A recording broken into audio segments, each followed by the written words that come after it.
They don't want what we know out there. You'll never get this on CNBC. But our school system will never tell us that, because they're part of the process. Fake money, fake teachers, fake assets. I know the game of the rich. My rich dad taught me. You know it because you're the banker. The bankers and the rich play is different than what they teach you in school. All over the world, what does school teach you about money? And the answer is nothing. And that's not a mistake. That's not an accident. I knew that. Most people know that. The way to keep the poor and middle class working hard is never teach them what the rich know. So if you read Rich Dad, Poor Dad, which came out in 1997, it's what the rich teach their kids about money, the poor and middle class do not. Poverty hurts. I mean, I don't like it. And I don't like that our academic system's so corrupt. You know, we know the banking system's corrupt. We know politics is corrupt. But academics is just as corrupt. I mean, one thing if it's the banking and the politics, but this is where we send our children and we trust them to do the right things for them, and yet they're being not taught something so fundamental. Like you asked your dad when you were a kid, Dad, you asked your teacher, when are you going to teach us about money? And it was just never. Well, never. And they'll never will. You know something. What do you know? Share it. What is financial education? It's not get a job, work hard, save money, and invest in a well-diversified portfolio of stocks, bonds, mutual funds, and ETFs. The financial industry is two things, debt and taxes. In 1971, Nixon took the dollar off the gold standard, and the US dollar became debt. And we still tell kids to go to school, get a job, work hard, save money, and get out of debt.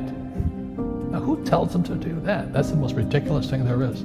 The book starts and it says, lie number 1, saving money will make you rich. Yeah, it never will. You know that. All taught that as kids. Why would you save it and why would you work for it if they can print it faster than you can work for it? Why do you keep saving when they're printing it? The rich don't work for money. Don't you touch that stuff. It's very subtle, right? Yep. They don't say, I'm going to train you to be a worker bee the rest of your life, but they educate you in a way where that's what you come out. Right. What was he trying to do those first few months were you working for him? What was he trying to get across to you? Because he taught you the hard way about money. And she says, if you're going to be successful in your life, you've got to find the best teachers. And a great teacher is somebody who comes from the inside, not the outside. But in school, you don't know if your instructor is for real or not. That's where the fake teacher comes from. I said, I want you to teach me about money. So he said, why should I teach you? He said, but if I teach you, you work for me for free. And I said, why for free? And my poor dad went nuts. He says, because if I pay you, you think like an employee. Your brain will change. If you learn never to work for money, you'll be a rich man. And this is powerful. Once you give someone a paycheck, their brain turns off. Correct. Because it's... And then the promise of a pension. Right. And job security. Which is kind of a paycheck in disguise. Correct. After you stop working. Give the man a fish, eats for the day, teach him to fish, eats for a lifetime. And most poor people confuse assets for liabilities. They think their home is an asset, it's actually a liability. Right. An asset is a noun, like a house. Cash flow is a verb. So to understand if it's an asset or liability, it takes a noun plus verb. So if the cash is flowing out of your pocket, it's a liability. If the cash is flowing into your pocket, asset, verb, it's an asset. So I own 7,000 rental properties. Those are assets. Every month, the cash flows in. Whereas many people have the big house on the hill and the cash is flowing out. Right. And they're going broke. Right, it's like a frame of mind. The other thing the poor don't understand is the number one expense for most people is taxes. And yet we don't even see it. Isn't that weird? You walk around and you look at the paycheck and say, that doesn't seem right, and you don't realize that the government's got a huge hand in your pocket and you are doing nothing to minimize that. Again, this is what's very different about the rich and the poor. The rich don't work for money. His number one expense is tax. See, there's three kinds of income: earned, portfolio, passive. So earned income is if I get a job, that's earned income. If I'm a doctor or a programmer, that's earned income because I'm working for it. If I buy, let's say, Apple for $10 and I sell it for $20, that's portfolio income, capital gains. Yeah. But passive income, which is cash flow, is never taxed. And so these guys are screaming right now in America, tax the rich. I said, good luck. Because most of the guys complaining, they don't know there's three kinds of income. And the rich don't have jobs anyway. They have assets. And so the average schmo out there, poor guy, sent the kid to school. They don't learn this. You see, very few people will buy what I do, make $1 million and pay zero tax. And my rich dad taught me that playing Monopoly. That's how it started. 4 greenhouses, 1 red hotel. Or the McDonald's formula. I write about it here. McDonald's, Ray Kroc. Yeah. McDonald's is in the real estate business. So they sell hamburgers, but they buy real estate, so they pay no taxes. This guy Bezos, he's $16 billion. How much tax did they pay on that $16 billion? Zero. And that's all legal. Anyone can do it. Everybody can do But it. most people lack the education. So once you learn how to use debt as money, you can never say, I can't afford it. You see, because the banks will give you, so the banks, after the crash of 2008, the banks gave me $300 million tax-free. When I asked the average guy, I said, why don't you use debt? They can't even get a loan. Because their scores, their FICO scores, I don't know if you have them here, are so bad. The school teachers will never tell you that because they don't know it. My poor dad never knew that. You don't know if something is an asset or a liability until you can see which way the cash flows.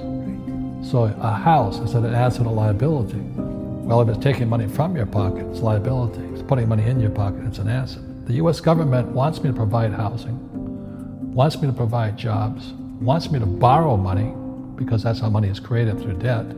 I get huge tax breaks. Everybody can do the same thing if they had the financial education to do it. If people understood the tax code, we'd be more prosperous. But can poverty be passed through genetically? Yes. Because it's some type of way of thinking, It's an attitude. an attitude. It's very simple. When people ask me, how do I stop it? I just say, never say, I can't afford it. Ask yourself, how can I? The reason I have so much money is because I don't say I can't do it. I just go, how can I do it? And I just go and do it. I make a lot of mistakes, but that's how I learn. How can I? The poor people, like my poor dad, always said, I can't afford it. Do you think I'm made of money? I'm a school teacher. I can't do that. And I picked that up. And my rich dad never said those words. So when I meet poor people, they use the words I can't a lot. So the people that say, I can't afford it, I can't do this, I can't get to college, the rich are evil, I choose not to participate in that. And that's one thing people could change today, Correct. right now, is that dialogue in their head. Stop saying the word can't. I can't. Right. So how can I? How can I? Especially as in, I can't afford it, how can I afford that? Right. Because that opens them up to looking at it as an investment to a greater future. Right. When I borrowed $300 million, I couldn't do it until I went to ask. And I got turned down so many times. I said, and every time I showed the banker my financials, and he'd go, sorry. I said, look, do me a favor. Why did you turn me down? And he'd tell me, this is out, the numbers are out here.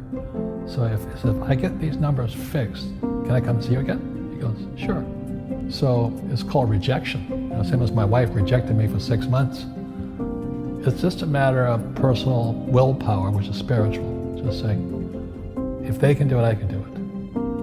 And how can I? How can I? And I think it's you once said, words become flesh. Yep. That was the Bible too. Right? Intelligence increases through your mistakes, through the ups and downs, through what you learned. Real estate's real estate, but what I learned made me richer, not the money. You don't need money to make money. I think all of us, every human being has that low point in their life.